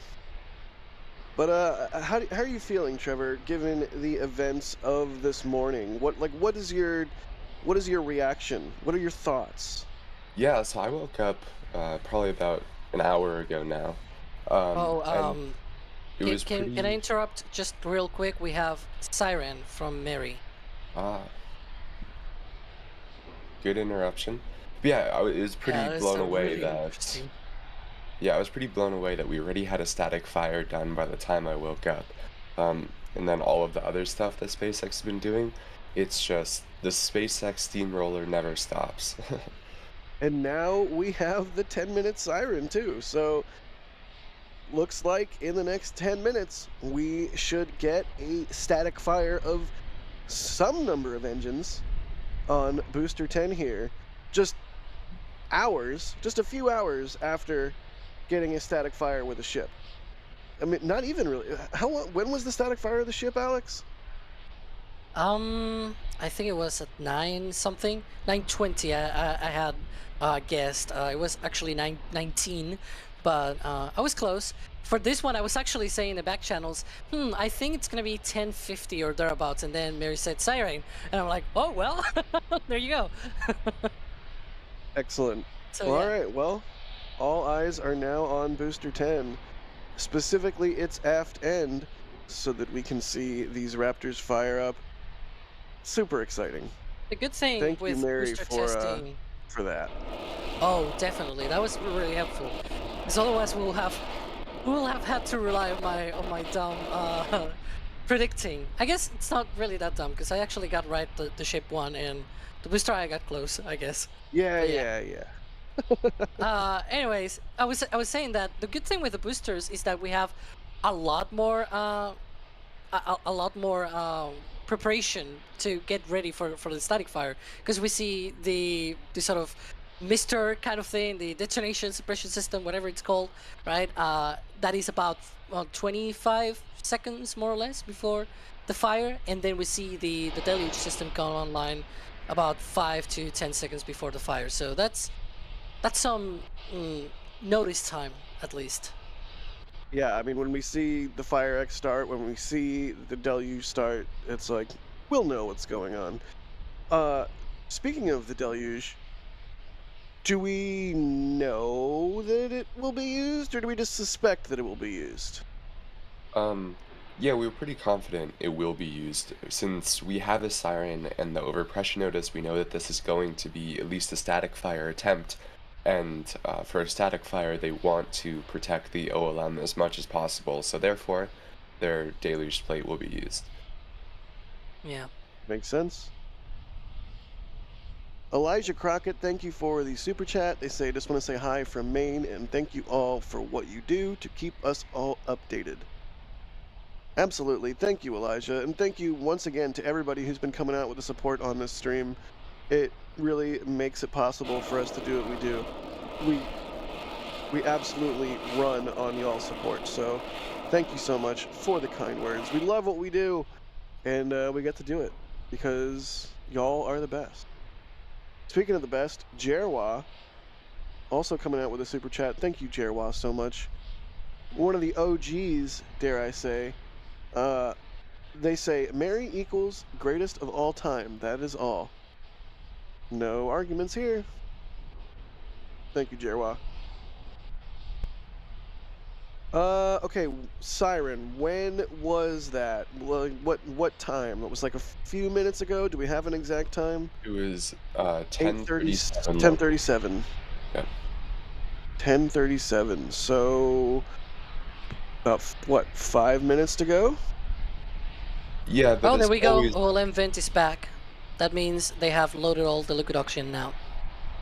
Yeah, so I think the vents are the better indication at this point. As we've seen in the past, the siren can be not It can used at vary, all, yeah. or it can be like up to 20 minutes. So it's not the best indicator, but at least it's an indicator that they're still go. And then they also have the T-40 hold, which is always a bit of a pain because it can mess up with the predictions.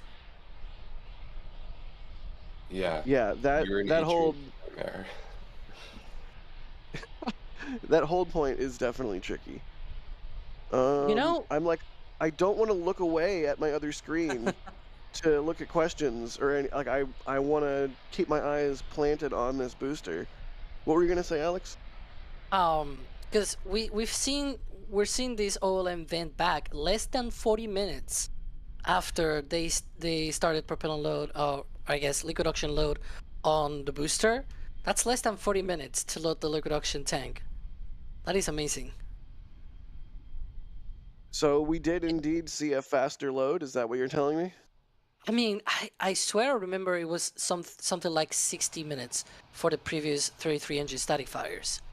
So that will be maybe 2/3 of the time, so a third faster, I guess. Which will mean if it's 90 for the full rocket, maybe it is about an hour for the full rocket now. I don't know. Maybe we'll see. Yeah, that's quite remarkable if that does prove out. That's approaching Falcon Heavy fuel time, or already quicker than Falcon Heavy. That's crazy. Yeah. It's crazy when you consider the massive size difference between the two vehicles and the massive amount of propellant, that additional propellant that Starship has over Falcon Heavy. That's truly insane. Yeah. All right. Could be moments or just minutes away from a static fire of Booster 10 here in Starbase. Keeping our eyes peeled to see indications that is imminent, including but not limited to the FireX and the Deluge system firing up. Итак, примерно 5 минут назад у нас уже была сирена, значит до прожига остается еще примерно 5 минут. Напоминаю, сегодня мы смотрим прямую трансляцию прожига Starship Ship 28, который был уже практически полтора часа назад. Прожгли один двигатель.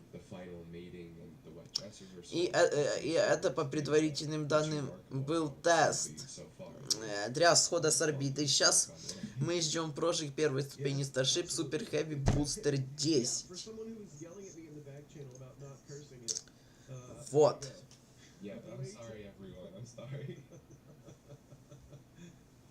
Перед самим прожигом должна заработать система Water Deluge System, то есть система затопления стартовой площадки. Она нужна для того, чтобы уменьшить ударные волны от двигателей Raptor. Вот. Super Heavy Booster 10 вместе в паре с Ship 28 будет использоваться для третьего интегрированного полета не ранее 8 января 2024 года. На бустере 10, как и на всех первых ступенях после бустера 7, установлено 33 двигателя Raptor 2 общей тягой 75900 кН, что делает его самой мощной первой ступенью.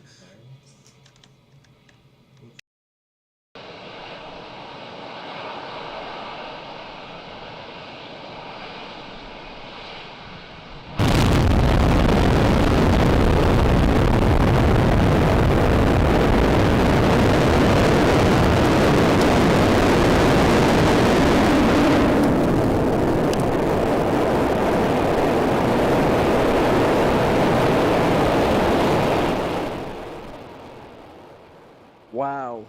Was that... Did the deluge go off? I couldn't tell. I didn't see it. I think it did, but it maybe not right at ignition? That was tough to see. Wow. Охереть, он долгий был. Okay, deluge definitely went off. Yeah. Если бы не VDS, там бы все снесло бы нафиг сейчас просто. Yeah, it went off. It was just a bit weird. Да, третий полет будет уже полностью орбитальный, поэтому там нужно сходить с орбиты. А фиг знает. Но много, много, очень много. Replays in work, so stay tuned, and we will go through each individual camera and take a look at what we can discern. Да. But initial reactions. Okay. Елда. Go ahead. Initial reactions. Yeah, it was just one of the cameras was just a bit delayed, so we didn't see it, but we saw it on the other one. Yeah, Yeah, I need to it go had back. the deluge. It I need looked to good. go back and estimate duration on that, because that certainly seemed pretty similar to the duration of the 33 engine static fire that we saw in Booster 7, which would highlight that it's, you know, Мне кажется, тут все 33 boosted были. in the board, which is a good start. Потому что да. Yeah, I would agree. It seemed like a nice, healthy, long burn. Now we wait for a tweet from SpaceX to give us some more information. But that looked pretty dang good. It seemed like a lot of Raptors. I'm not gonna guess a number yet. Сейчас 2 минуты я вернусь. But We It will get definitely replays here. seemed like a 33 engine attempt. As to whether all 33 ignited, I have no idea. Right.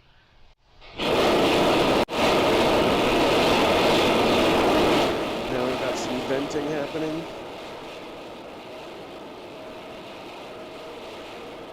All right. Standing by for the replays.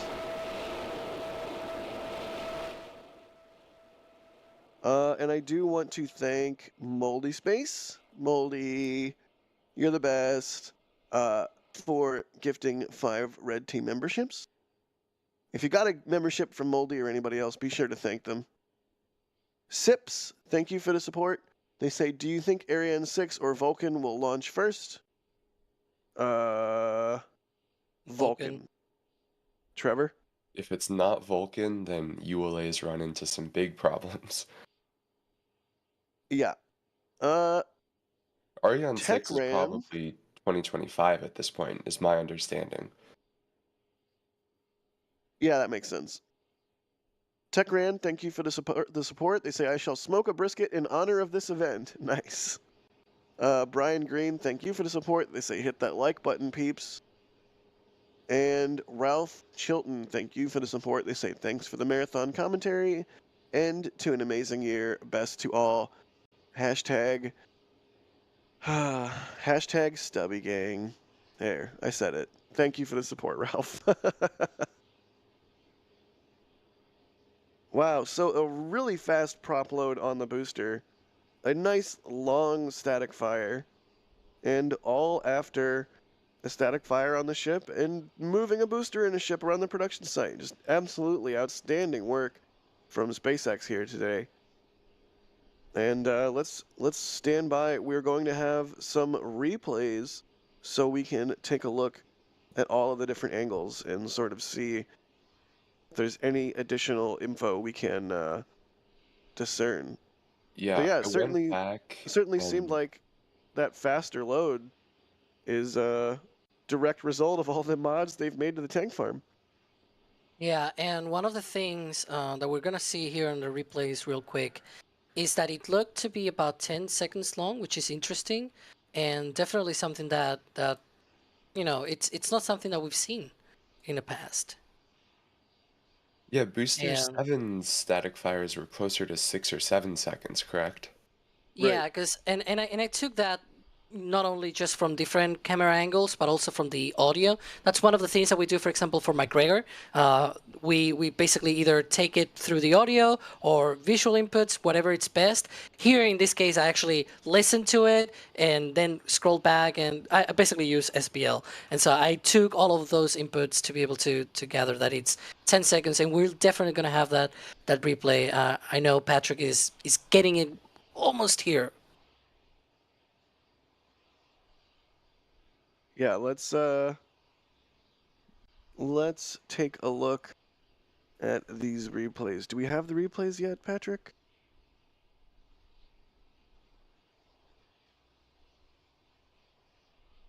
We're gonna Alright, have well, them we real will- real quick, but yeah. In the meantime, I will probably hit the question about it was really really fast.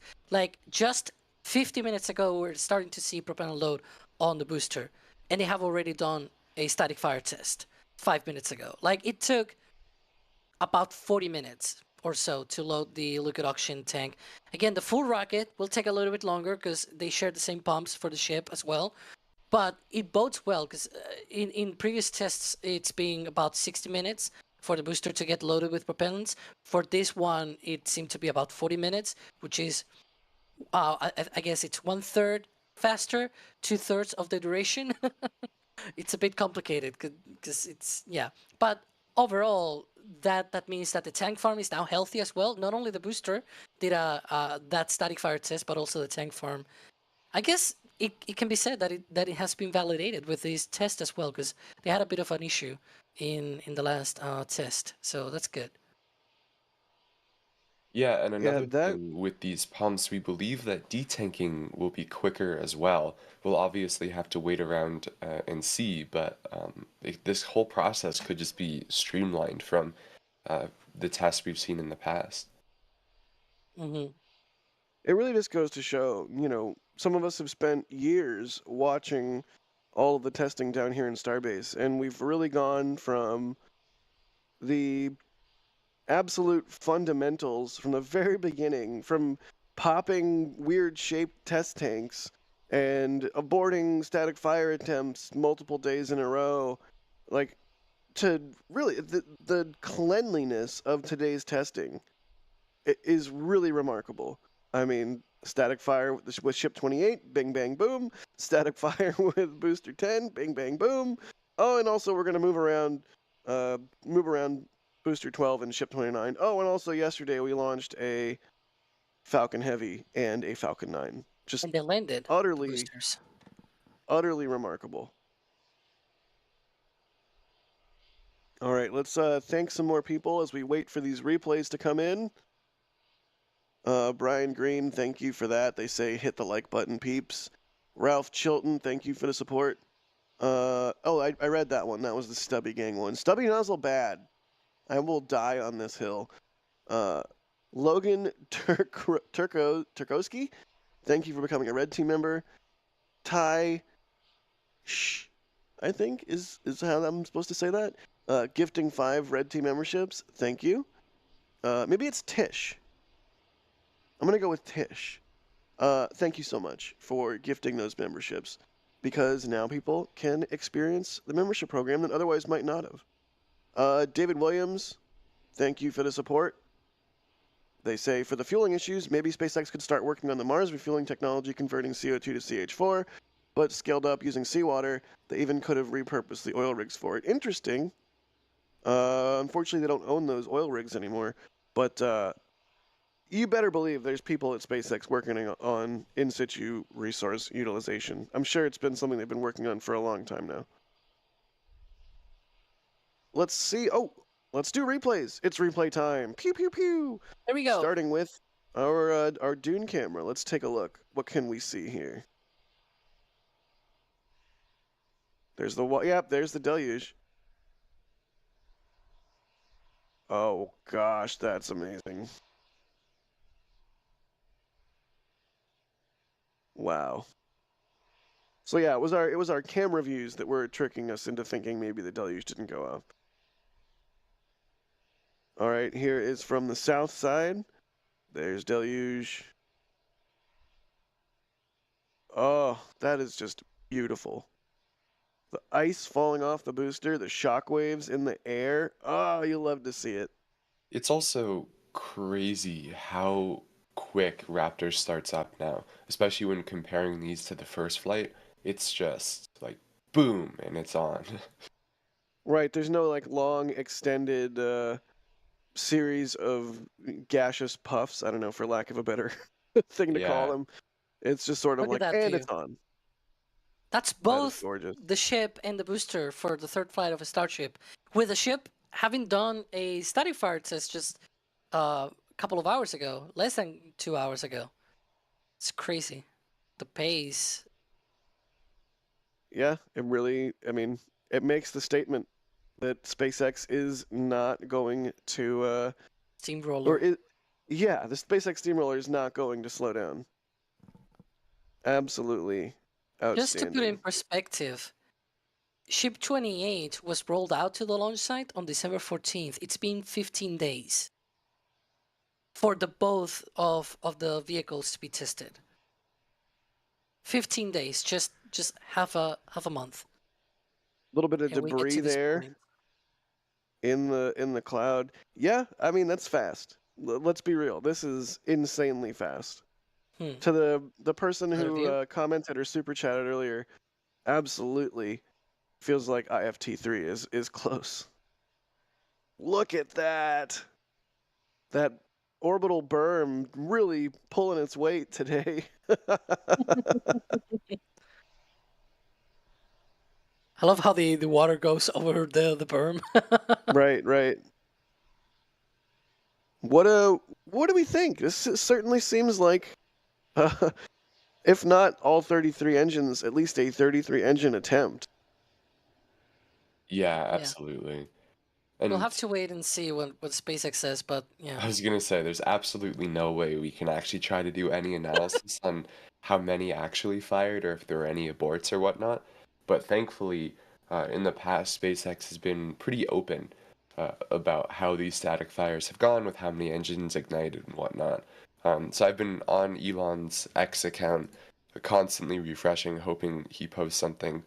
The only somewhat interesting thing he's posted all day is that he'll do a talk about SpaceX's 2023 accomplishments next week. I don't know, it could be somewhat interesting. 2023 accomplishments.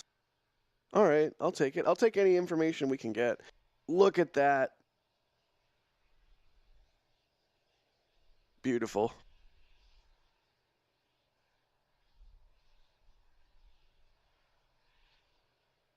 I'm sorry I'm not talking. I'm just sort of in awe. That's a really cool shot.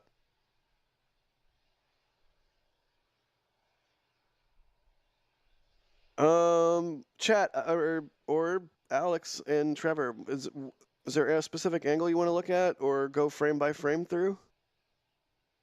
You know, one of the angles that I do like is one of them is actually this one, but then there's also one from the other side.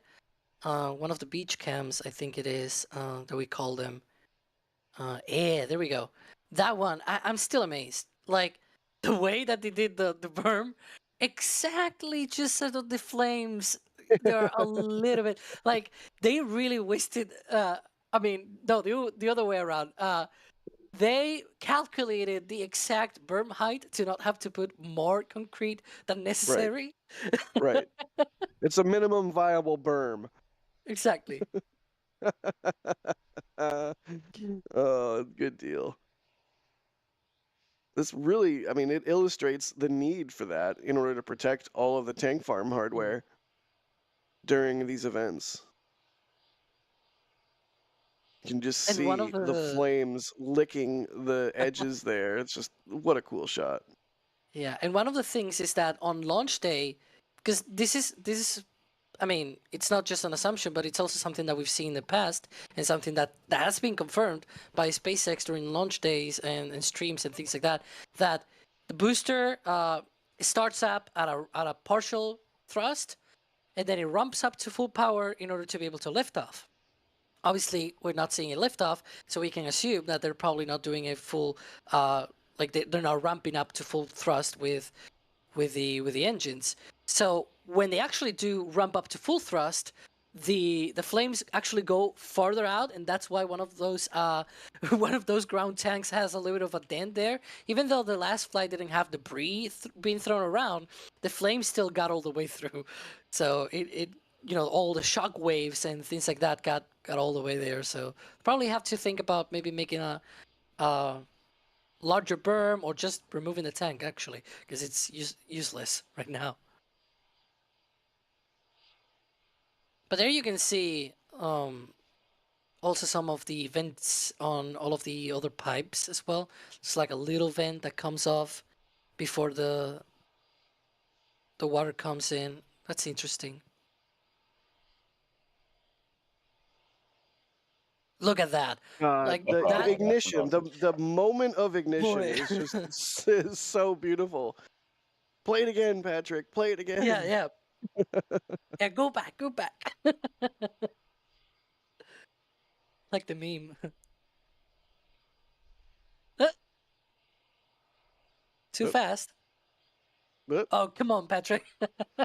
Just play There we with go. us. Yeah, he's like teasing us, like, oh, come on! He did it again.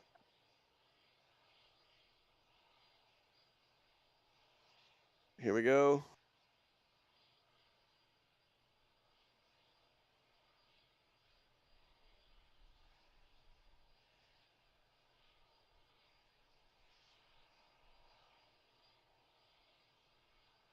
God, it's like Boy. it's an insane shockwave. Like it moves so fast. It's amazing. It's I there love for it. like one frame. Yeah, I love it. I love that shockwave. Maybe the booster doesn't like it, but I love it. It's like, whoops. Fair.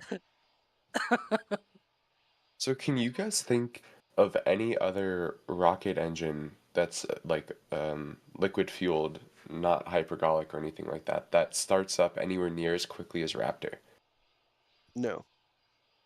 But I'm by no means encyclopedia of knowledge about rocket engine startup times. But Yeah, I'm not saying I disagree. I think you're 100% right. I'm just by no means an authoritative. yeah. It just seems absurd how quickly they're able to start it, and I'm not good enough at rocket engineering to truly know why that is. I mean, it's absolutely illustrated in things like seeing that shockwave that we were just in awe of. I mean, you don't get a shockwave like that with just a normal, slow engine to start. Like that was remarkable. One of the Yeah, things. go Oh, ahead. go ahead, go ahead. No. I was thinking precisely of your shot of the SRB ignition on SLS, Yep. and also on the test, because you also went to a SRB booster test at Promontory. So yeah, I was thinking that shockwave of those two boosters igniting, it's mind blowing. It's probably up there with this shockwave that we saw today, and that we saw on flight 2, flight 1, more on flight 2 than flight 1 to be fair. But yeah, the solids do pack a punch, and they start up fast, and so the shock waves are probably more noticeable on solids, but liquids are less. It's not that they can't, because as we can see here, they can.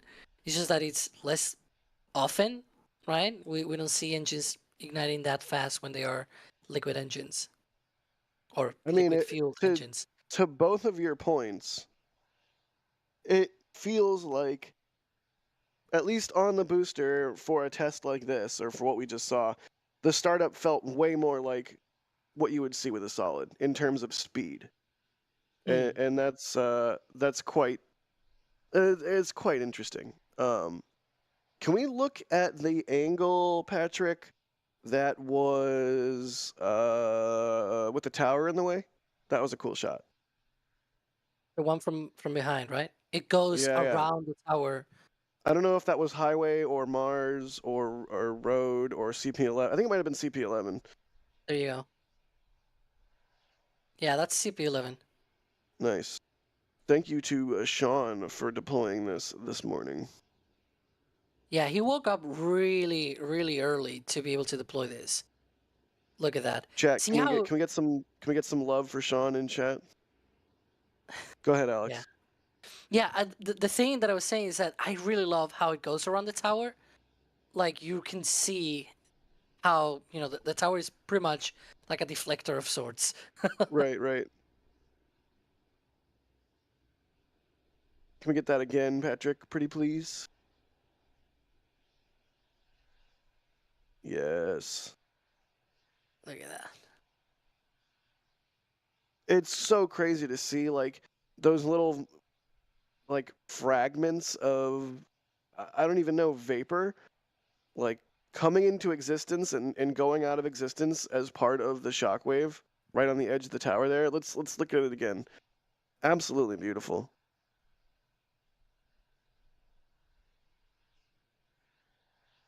Let's see here.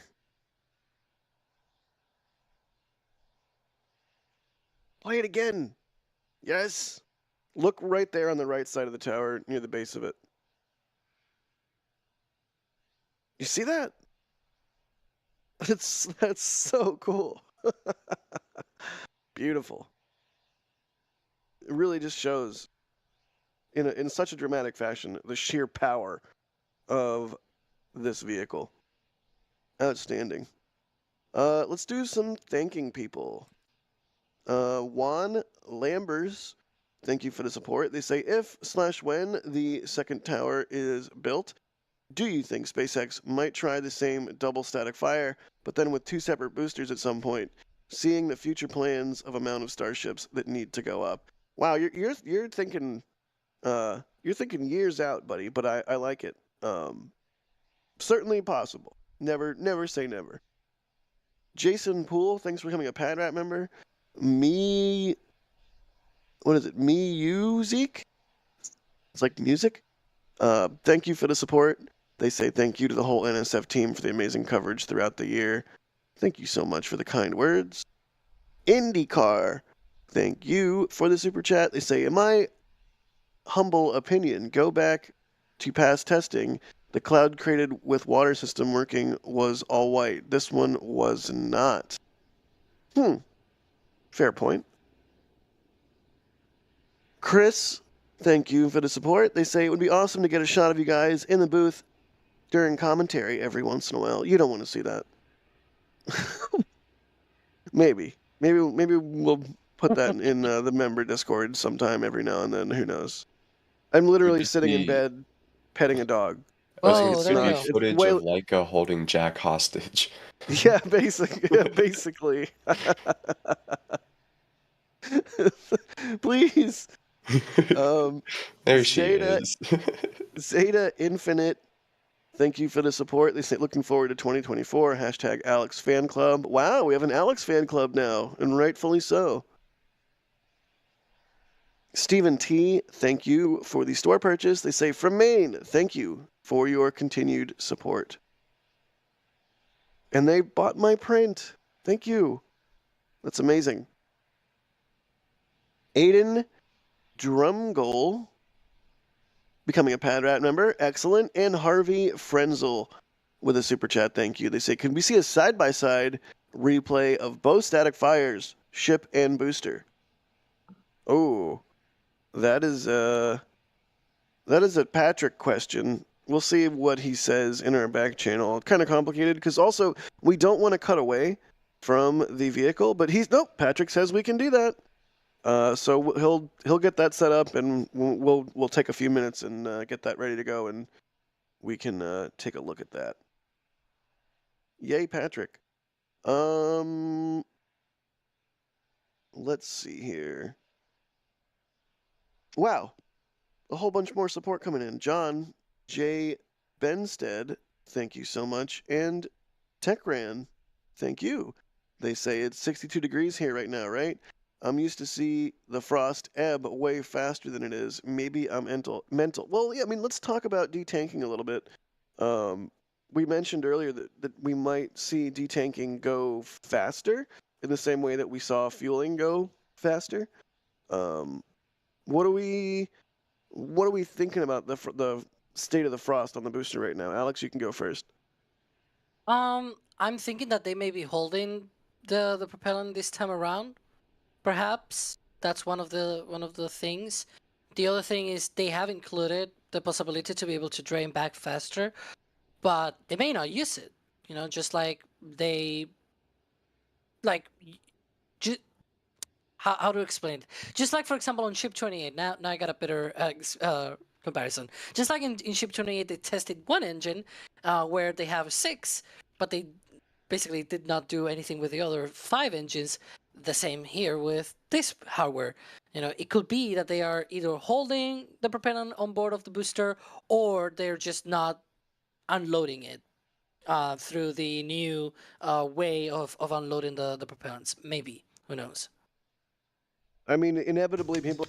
Да, я должен был вернуться через 2 минуты, но вернулся через фиг знает сколько минут. Поэтому да. Выбачте. Чё сказать? Лучше ничего не сказать. Yeah, definitely won't see another fire. Поэтому да. First of all, the propellant will have been warmed up by a non-trivial margin now, and we know Я ничего не говорил, launches, they просто. can only hold the countdown for about 15 minutes before the propellant gets too warm. To be fair, maybe it's a little bit longer than that now. That being quicker like I was just saying, it's about 30% quicker.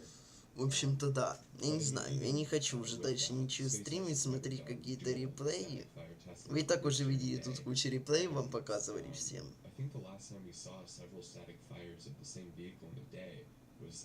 Да.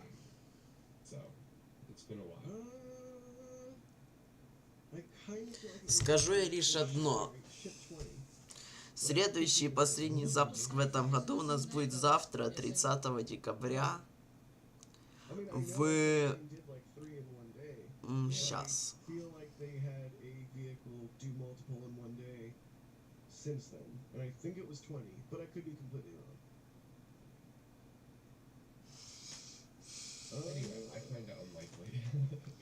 Завтра, 30 декабря в 00:15 по ITC будет последний запуск в этом году. Это будет запуск Long March 2C YZ1S, но, как всегда, у китайцев нет прямых трансляций, поэтому да. Это будет последняя 220-я попытка орбитального запуска в этом году.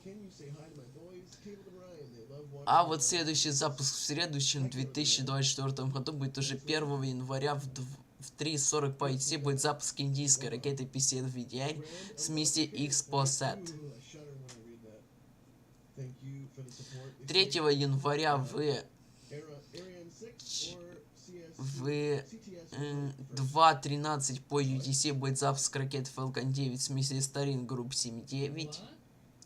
Также 3 января будет еще второй запуск Falcon 9 в 20:46 по ITC будет запуск Falcon 9 с миссией Off Zone 3. Потом 8 января в 7:18 по UTC первый запуск ракеты Vulcan версии VT-2 с миссией Peregrine Mission 1. Потом 11 января в 4:00 по ITC запуск ракеты H-2A версии 202 с миссией AGS Optical 8.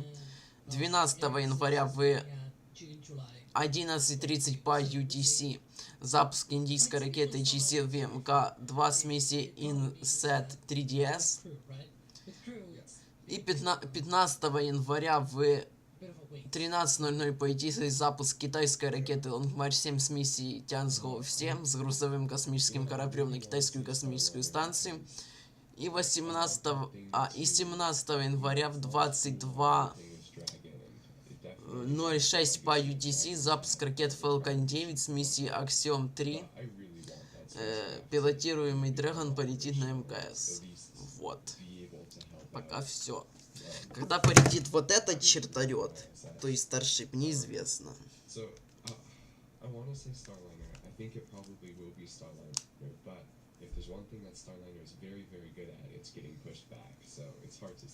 Ну да. Okay, yeah, let's do the side-by-side double static fire that Harvey asked for. Thank you. И поэтому все. Всем спасибо за просмотр и всем пока. Left. God, the shockwave. The shockwave on the boosters. Why are you barking? There's literally nothing to bark about. She's Don't give me those talking puppy about dog the shock waves. Yeah, she's like, wow, look at those shockwaves. Let's see it again. Let's see it again.